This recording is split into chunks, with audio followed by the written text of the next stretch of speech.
Many of us, price shopping is something that's a little bit foreign to us, but for the vast majority of us, we've done this once or twice in our past.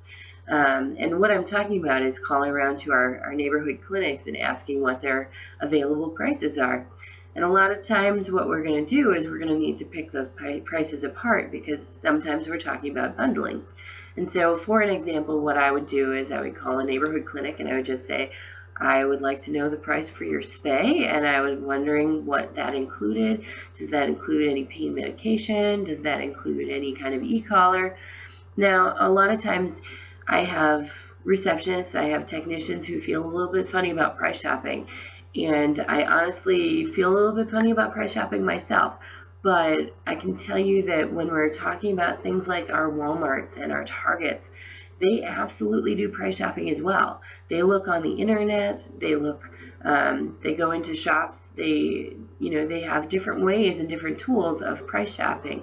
And really, to be competitive, we have to do this in order to know what our competitors are offering. And now I have a lot of questions as to, should we be the lowest priced in town? Well, not necessarily. Here's the difference. We want to price shop in order to know what those prices are at the alternate clinics. We don't necessarily want to compete with the Spay Me Days or the Humane Society Spay Days, because we're offering a different service.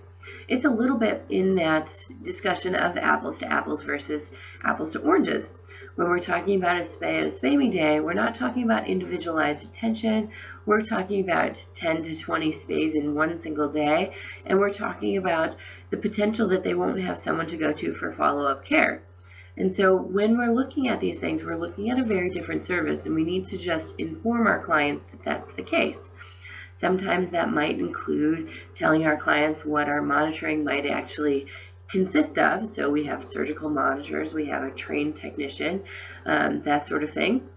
It might involve giving your clientele even a tour of the surgery suite, so that they can know exactly what they're walking into in terms of your surgical equipment and heated table and all of the good bells and whistles that we now have available.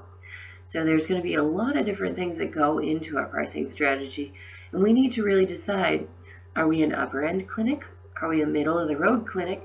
Or are we going to try and compete with those Spay Me Days or those lower end, lower prices clinics in order to do quality medicine, but do a little bit more volume to actually bring in our income over the time? And so that's something that we need to decide, behind the scenes. But when we're doing our price shopping, we really need to just be sure that we're getting all of the information in order to decide where we're going to set our prices based on those price shopping items. Thank you, guys.